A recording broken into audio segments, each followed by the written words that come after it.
So a lot of people are thinking about edible landscapes these days, but I bet they wouldn't think of a forest like this to get their food from. Yeah, well, welcome to our sugar bush. This is where we tap maple trees to make maple syrup.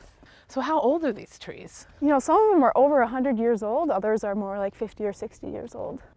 I like to plant sugar maples in the summer for their shade and canopy, and in the fall for their brilliant orange and red foliage. And in late winter, early spring, you can get maple syrup from it. Yeah, so how it works is that the sugar maple stores carbohydrates, and those carbohydrates are from in the summertime when the tree had leaves, it was getting energy from photosynthesis.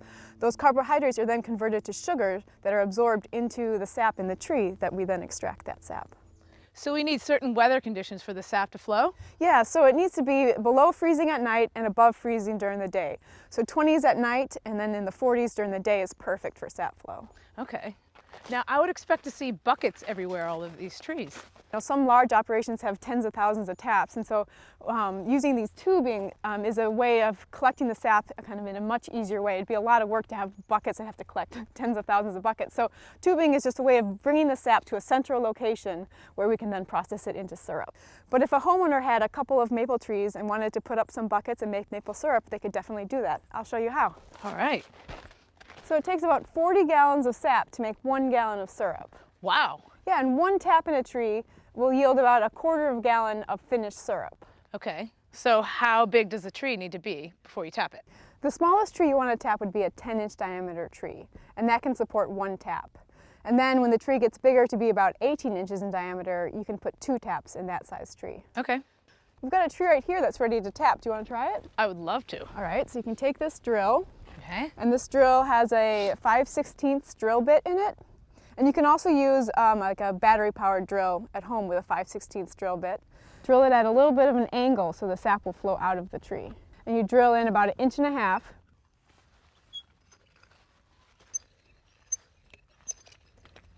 Yep, that looks good. Okay. Take it out. Yep. All right, so this is the tap that we'll put into the tree.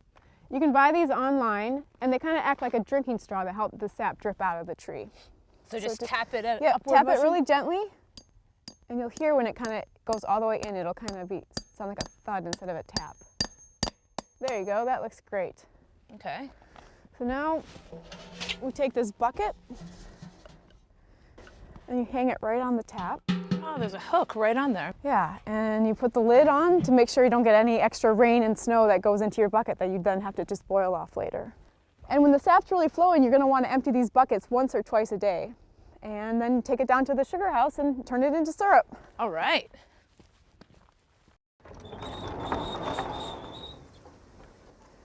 So this tool is called the evaporator, where we boil the sap to make maple syrup.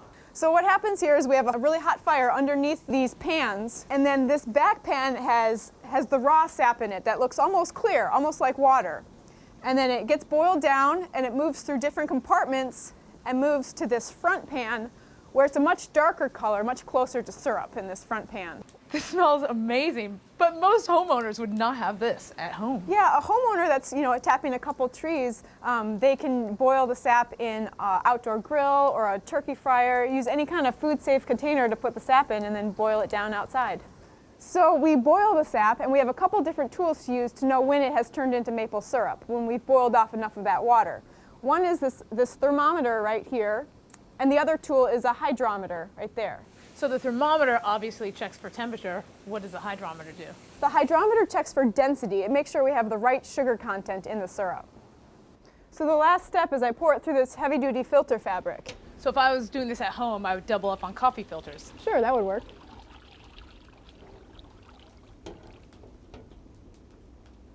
So we're just filtering out some sediment called niter that precipitates out when you boil the sap. Are we ready to draw a sample? Sure, do you want to take a sample home with you? I would love to.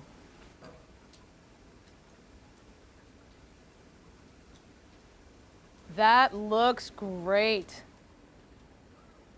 Would you like a taste? I would love to. That tastes amazing. Thanks for all your lessons today.